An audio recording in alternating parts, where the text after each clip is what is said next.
So in my attempt to continue to bring clarity to a confusing market to many and to cut through all of the noise and clickbait and crazy videos that I'm finding people are putting out, I am so pleased to welcome Steve Tabrizi. He is COO of RE Hallmark. I've had the absolute pleasure of joining RE in the last few months, and I gravitated to Steve immediately amongst the entire executive team, of course, but because, one, as you just said before we started filming, you don't love rules.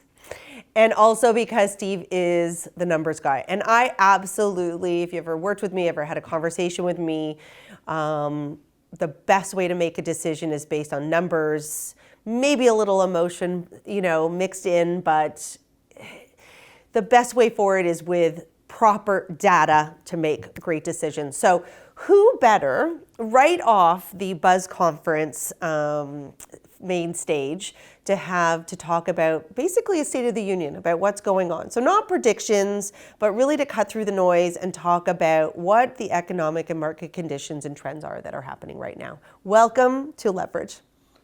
First of all, thank you very much for inviting me. I like the rules, but I like to pivot and be creative. So that's for just the full disclosure yes. here. We're not saying we're doing anything against anything. We're not breaking for sure. We're not breaking any rules. But again, I think that in our business, but also in general, I think creativity and looking at outside of the box and getting things done is really important. So back to your questions. Yes. I think what I would like to, in general, summarize the State of the Union or State of the Market. Last year, I referred to it as the market was reset. Last year was a reset market. Yeah, last year was a reset market. I write a report on an annual basis. I write it twice a year and really explain the entire real estate market across Canada with the heavy emphasis in Ontario. And I also take a look at the US market because by default we get impacted by US market. So why was a reset market? We had a great growth of the pandemic, post-pandemic era, and mostly was mainly due to the stimulus packages that the government entered into the market and low interest rate. During the COVID. So we had really a run from 2020, which the COVID happened, all the way probably to the end of the 2023, the prices, they went crazy. So some of those prices were not unrealistic. And what happened from the second part of the 2024 to 2025, the market reset itself. Resets, in my word, is basically discovery's actual price point, which went back all the way to 2019, maybe late part of the 2018. Yeah, I was going to say even before. Yeah, this year. Depending on the product. Depending on the product, absolutely. But overall, in general, doesn't matter you're in 416 or 905. Yeah. Let's be candid, let's be honest. Yeah, the prices has decreased. Let me ask you something. As someone who, again, an owner, a COO, like someone who delves into the numbers, while you were going through COVID and you were, putting out your numbers and your reporting and you were watching this market, and I want to debunk what I think most people think about agents in our industry. Were you not nervous? Were you not? I remember sitting there going, this is not good. This is not sustainable. This is making me very nervous. This is not going to end well. I know there were a lot of people out there just like, making hand over fist. We all had great years, there's no question. But there were a lot of really bad decisions made. And I just, like the numbers, what were we, like 12,000 units a month at a peak? Yeah. The average price was just getting out of hand. What were your thoughts while you were in that? Yeah, so it's very simple. You, at the early part of our discussion, you talk about the emotional versus the number. Yeah. So our industry is built on emotional intelligence versus economic intelligence.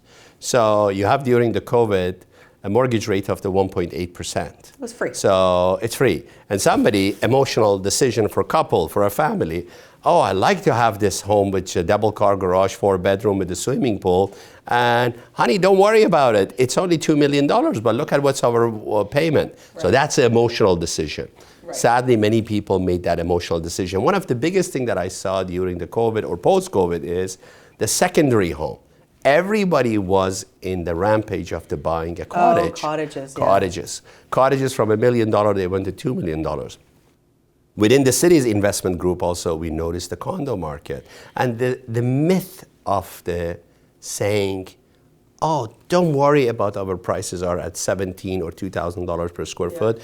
We are among the world-class cities. They were comparing us to New York, to Miami. We are not. Let's be honest, we are not. We're not. We are there, we are a world-class city, but we are not in that caliber of the Miami or New York or Paris or London that is filled with the affluent, wealthy market. So it's interesting when you say that, because I do think on some level, affordability, and I don't want to go off track, but affordability is still a massive issue, and it's going to continue to be a massive issue. It will continue to be issue. And I do, when we talk about, and we'll get into it more about 416 versus 905, but one of the segments that's holding firm, that's still very unaffordable for a lot of people, is that forever home in a good neighborhood, in a good school district, along subway lines, yes.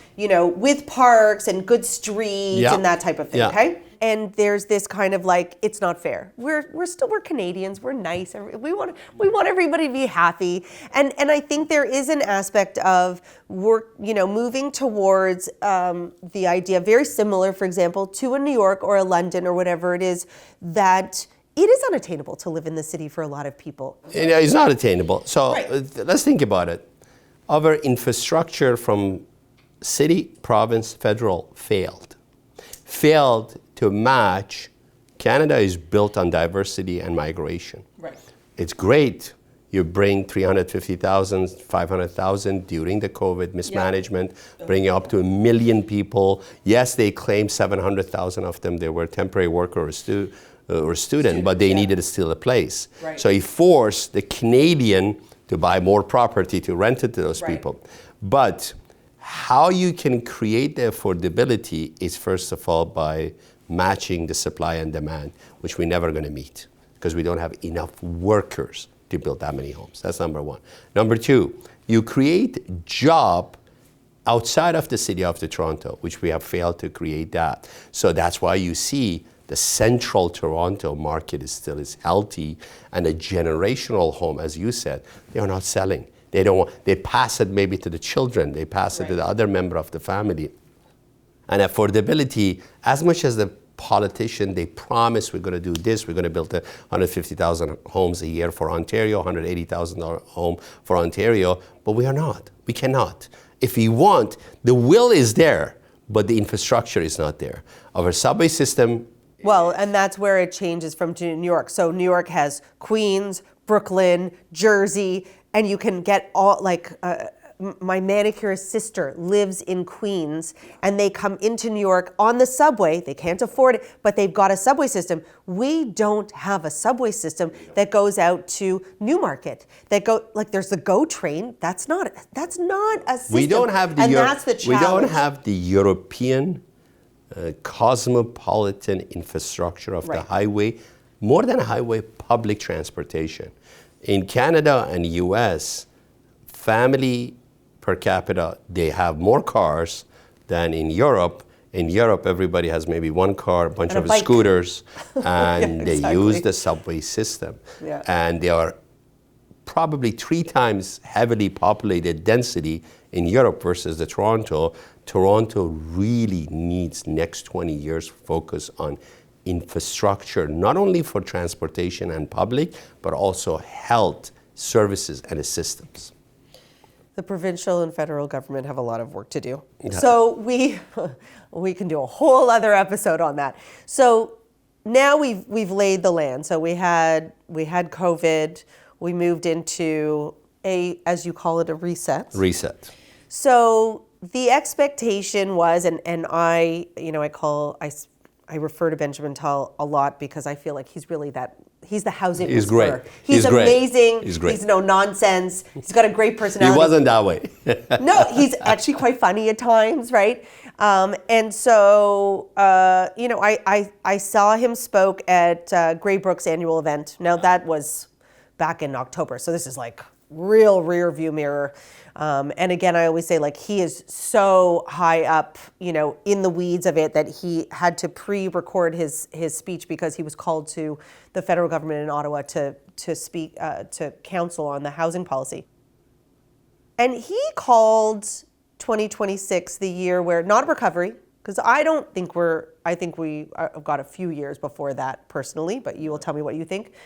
But that this year we would see a bit of an increase in sales and activity. Activity. Activity, not pricing. Well, we might see. Yeah, depending on yeah, product. Okay. yeah. But that we would see a little bit of an increase in activity. And we are now March 4th. Yeah. And we just had a really bad February start. Like well, the numbers. January and February because of the really bad weather. So it's interesting. And again, this is why I really want to dig into it because, you have certain influencers out there who are like, well, we could have blamed the market on the weather in January, but now we've got a full housing collapse. And I'm like, everybody needs to calm down. That is not what has happened. But I would say that, and I'm jury of one, so I'm interested to hear what you saw, is that January came out steady. Usual January. I happened to be away in Miami. I had calls with clients, picked up a few new clients, got my sellers, buyers all teed up to, get their ducks in a row. Yeah. February? Slow. And it was funny because I was at an event and I was talking to a past client and a commercial agent, and he was asking me how business was, and I said, yeah, February, everybody went back to sleep. And I know every year, I don't know if you noticed this, there's a memo. I don't know who sends the memo. I have no idea who sends the memo. I don't know who writes it. I have no idea. But there's a memo sent to everybody at the same time, and everybody wakes up at the exact same time. Let's go buy houses. Let's go buy a house. I'm ready to put my house on the market. Oh, by the way, I'm sorry. I know I haven't responded to the last 3 emails that you sent, but yeah, no, we're ready. Can you come over tomorrow? Yeah. Usually, that's early March. And I'm not feeling it in the air. And I know that sounds so not data-driven, number-oriented, but I've been doing this long enough that there's a feeling. So the feeling is there. So this year, I refer to it as a reposition. I love it. So reset, reposition. Why reposition? So we got reposition. I love it. Reposition. This year we have noticed massive inbound of the first-time buyers. Why? We talked about this. Yes, yeah, we talked about this before the episode. I think this is great. So why we see that? These are the buyers, what I refer to them, very rational, responsible, logical buyer that in 2022 to 2024 refused to enter to multiple offer situation or the perception of the FOMO. They said, we don't care, we miss it, we are renting. What's happening now this year, the rent prices is dropped by 3.8%. Right. The mortgage rate is amazing, 3.5 to 3.7. So prices has adjusted. So they are now looking at, I got my 20% down payment, doesn't matter how I got it a still decent, good job, so let me enter the market. But they still have they still have the same policy and philosophy. I will enter the market, but do not push me towards the multiple offer. That's number one. Number two, so our percentage of the first-time buyer from almost about 40%, this year I already seen the first couple of months it's almost past the 60%. We have offices across Ontario from Ottawa all the way to Oakville and north to Muskoka. So we have a really pulse of every market. Yeah. So every agent says, yes, I have a bucket of the first-time buyer, but they are not pulling the trigger fast. Why they are not pulling the trigger fast? Let's not dismiss the issue of the tariff with the US and with Mr. Trump.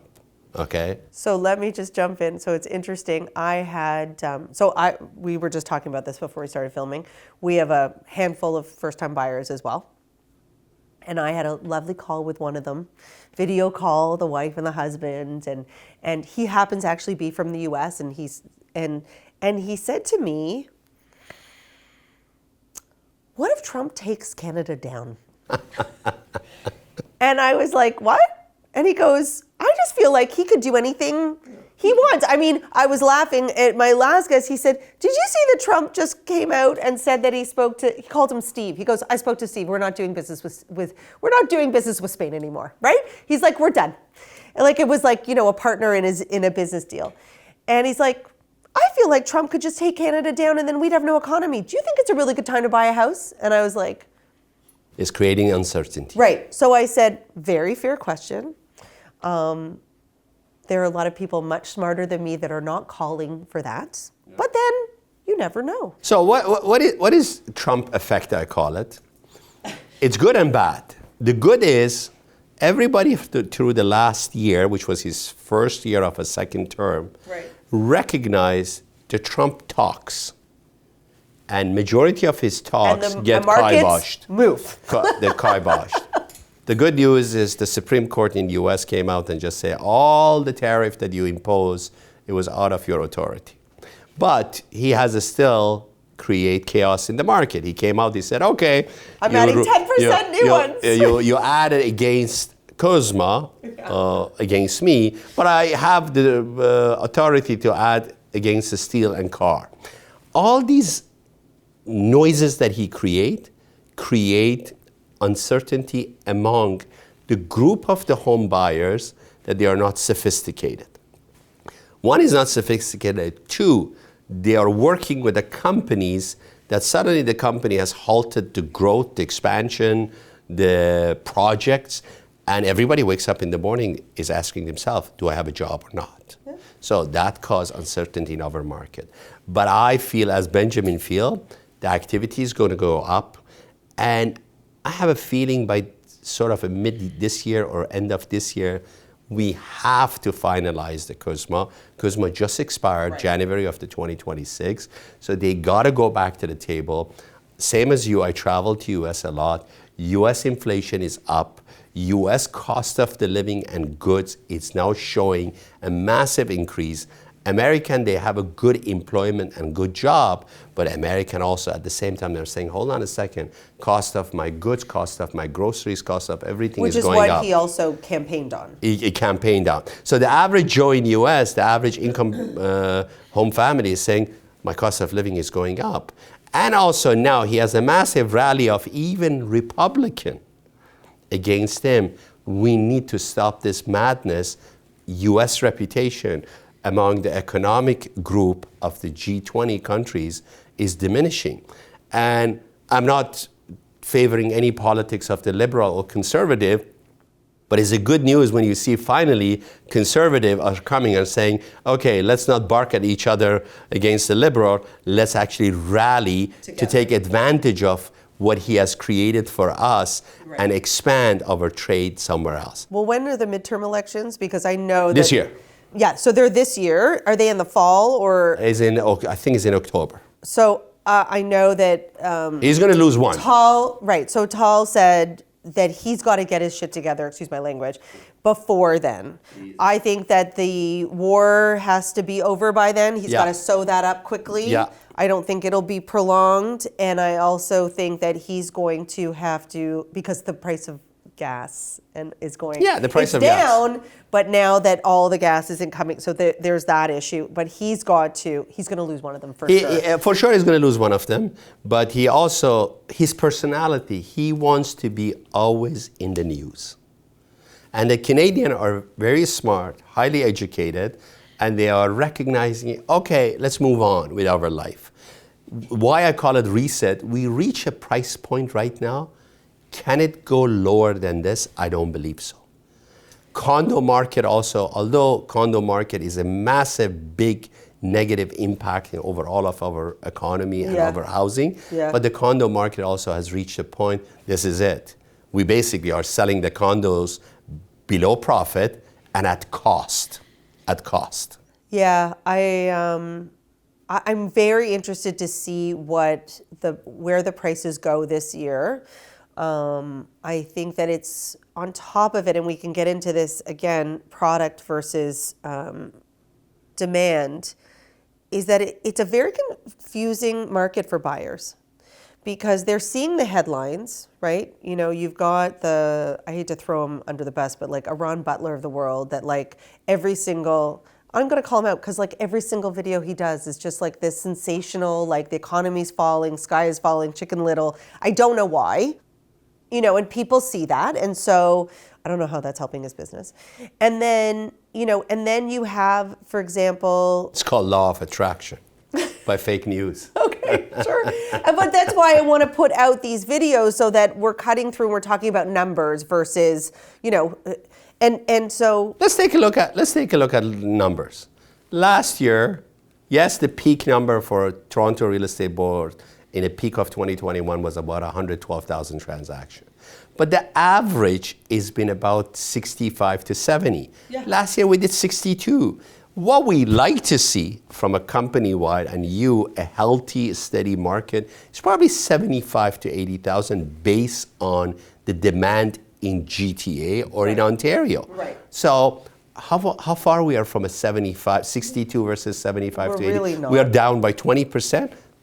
We are not crashing. The market is not crashing. The market crash when the phone doesn't ring for you. The market crash when the days of the market of the listing suddenly now is 6 months. Our days of the market is sitting at $37. Our average price in GTA, the media now says, oh my God, for the first time, the average price of the home is now below $1 million. it's not though. That's all the doors in GTA. But Right. people, the problem is with the people who gave you the authority or the assumption the average price in GTA has to be $1.2 million. Why you are considering the growth of the 2021 and 2022, which was 30% increase, is a real increase. People ask me, how much is your home worth, Steve? I said, this is the X dollar. Of course, I would love to sell it for $1 million more, but I can't. And I know what's happening in our market. We got a seller from 2022, 2023. Right now, they are feeling the pinch. I bought it at this price. I don't blame them. I don't criticize them. I feel empathy for them. But the reality is that was their decision to make, not us. Well, and we also don't make the rules. I always, you know, like at the end of the day, I say it all the time, like I wish your house was worth more. I'd love to sell it for more. There's no question. We all love to do that. But I'm not going to lie to you and tell you. And I did a video on it the other day. I'm like, that's the difference right now is seller, first of all, anyone who bought during COVID, if you can hold on to your house, this is not the time. Right? But also think about it. Anybody bought through the COVID, let's reverse the psychology. If you want a high price for your home, what does it tell you? That means you have to buy high price too. You can't sell high, buy low. You sell low, you buy low. What helps you on this, like what helps you on the buy side would hurt you on the sell side, for sure. And if it's possible, I have advised clients that I have who want to buy up.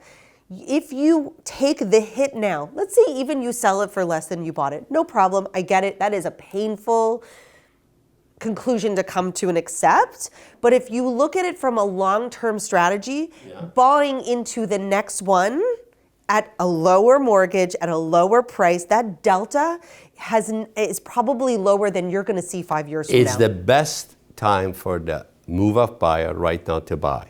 Yeah. If your house was worth, let's say, call it $1.2 million and now worth about $950, your move-up was close to $2 million, but now your move up is at 1.5, 1.6. True. So the differential is actually less for you, but people don't see that. They only see my asset went down. Which is really hard. I mean, and we got into a mentality. Like I remember when I bought my house, you know, I bought a house because I had a family and I had a budget. I don't remember what my interest rate was. You know, I was getting married. This is how much we could afford.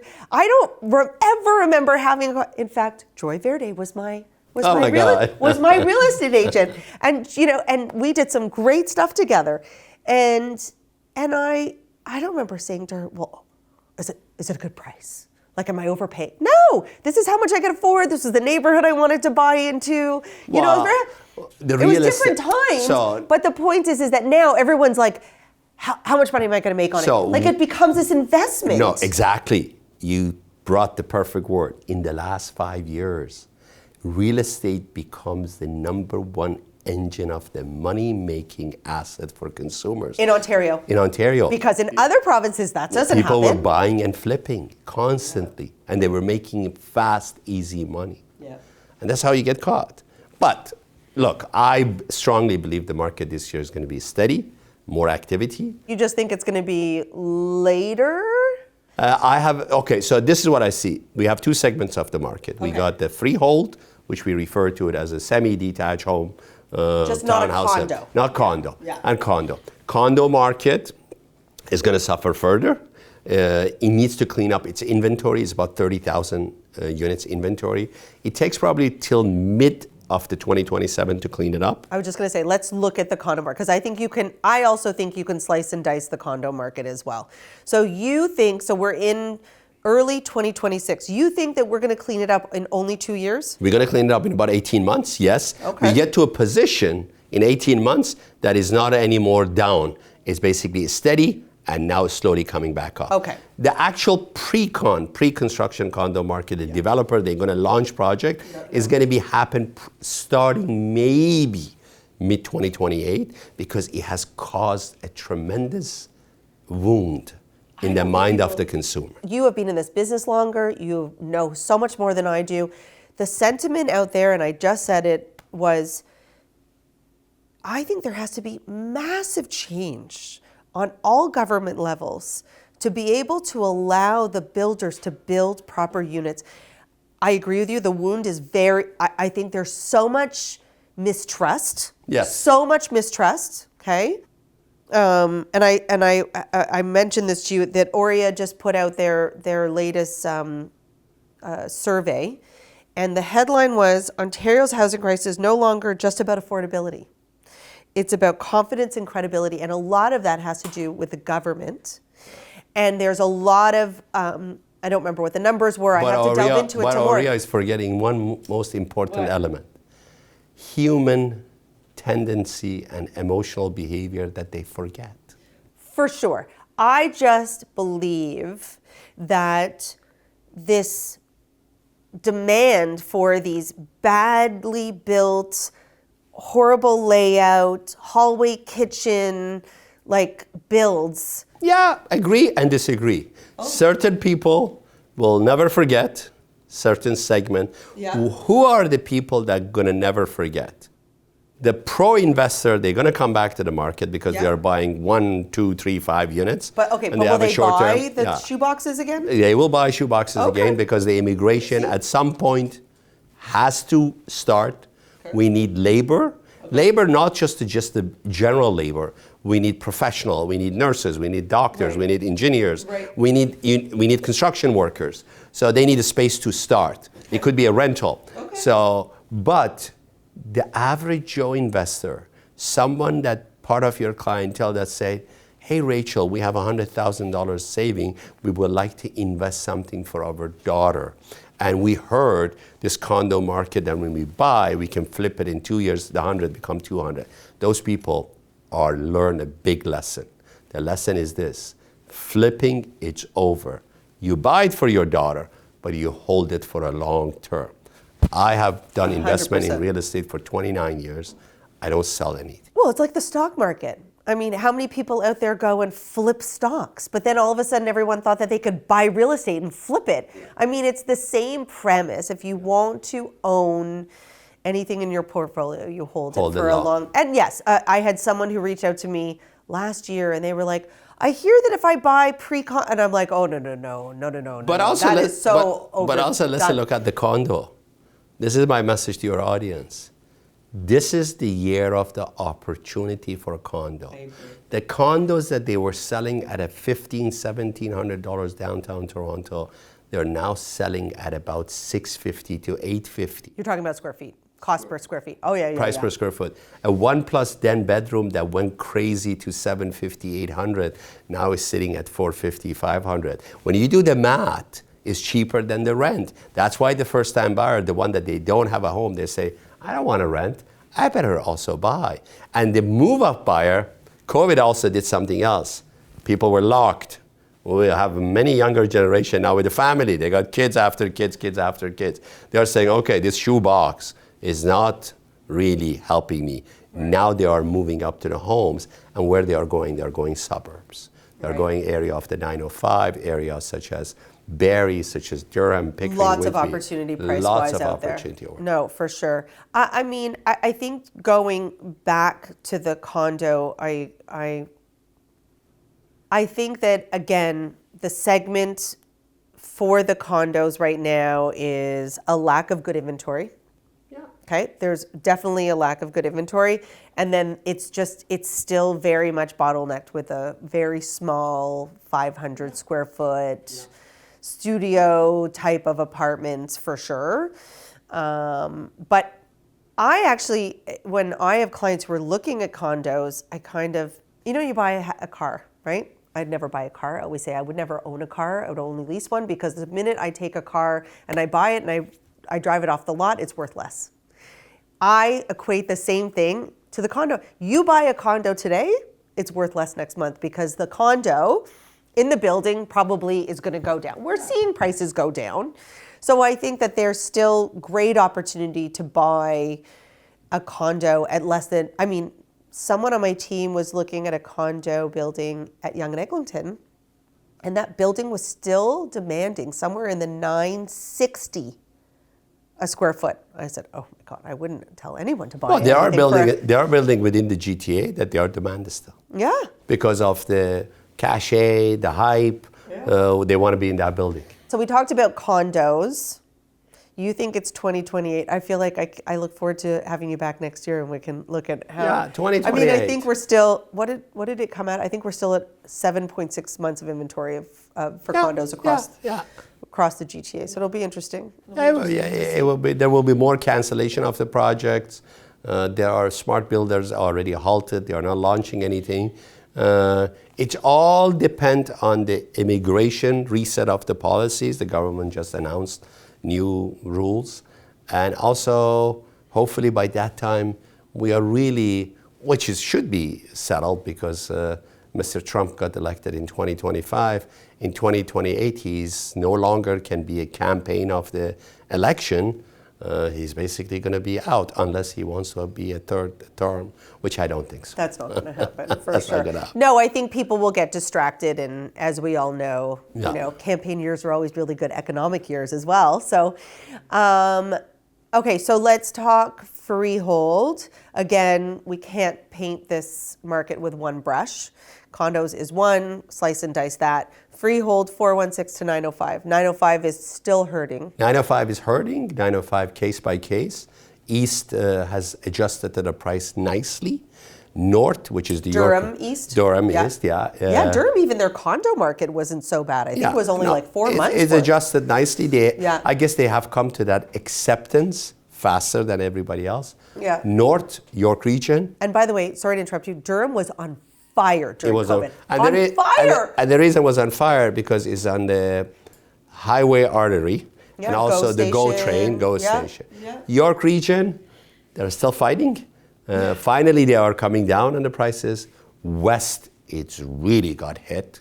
I'm talking about Burlington, Hamilton, Milton, Cambridge, those areas. Yeah. North, the west, which is Barrie, has adjusted. Yeah. Barrie seems to bounce back. Well, think about it. Let's be candid with each other. Yeah, 45 minutes drive, great for 400 coming to Toronto. But how could the townhouses in Barrie used to worth 900,000 back to what it was supposed to worth at 650?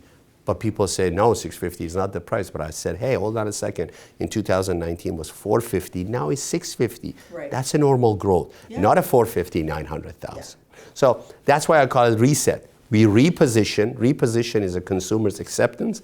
And reset, now we're saying, okay, these are the category. Which one is going to perform better? So since you have perspective, I didn't think about asking you about this when we first started, but what's your perspective on the secondary cottage market?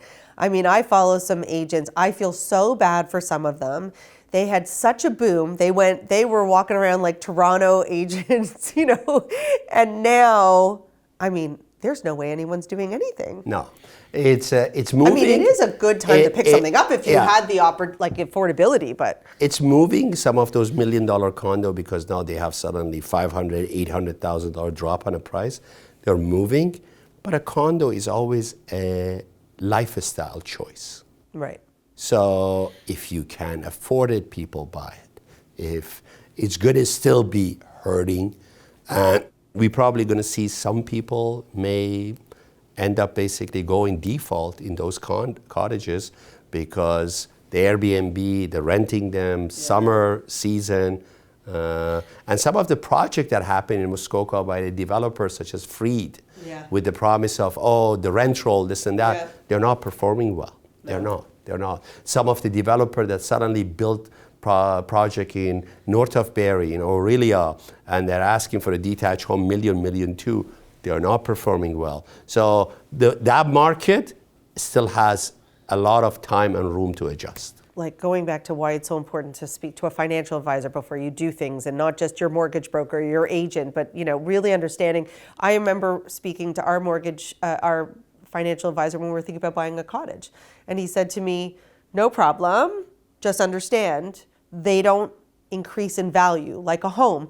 You buy it," and it was the greatest article I ever wrote. It was someone in the Globe and Mail. He was just like a financial guy. People wrote in, right? And the guy said to him, "I have $50,000. Should I put it into stock or should I buy a cottage, like a family cottage?"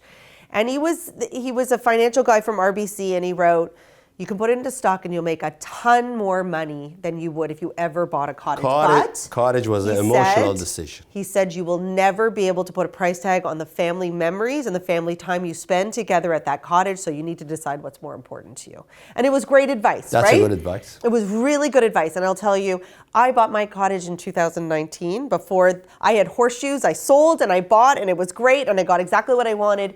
And I will tell you, I would be lucky if I sold it tomorrow, before the pandemic, before the cottage, that I would be lucky to get the money that I bought for it back then.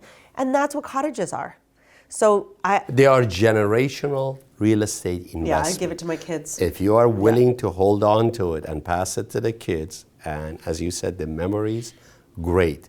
But also you have to understand, for the money that you buy, if you're looking from the financial aspect of it, the rate of return, you're only going there from Thursday to Sunday, and how many weeks a year you're going.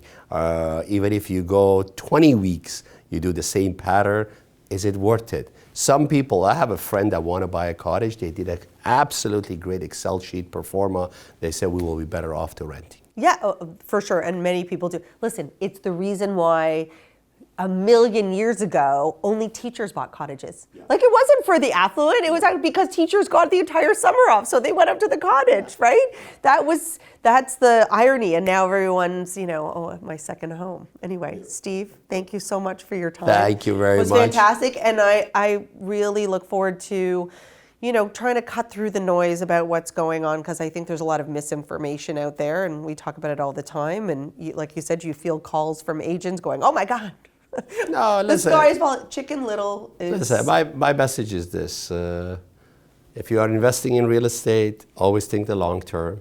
If you're trying to sell and move up or move down, you really go from the numbers perspective. You are great with numbers. That's what I love about you.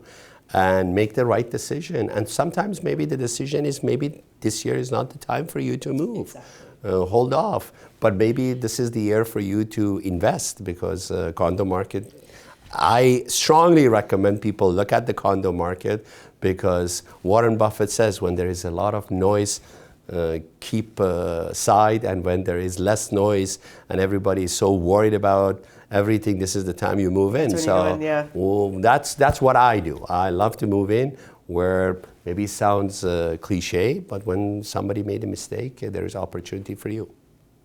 Great advice. Thank you very much. Thank you.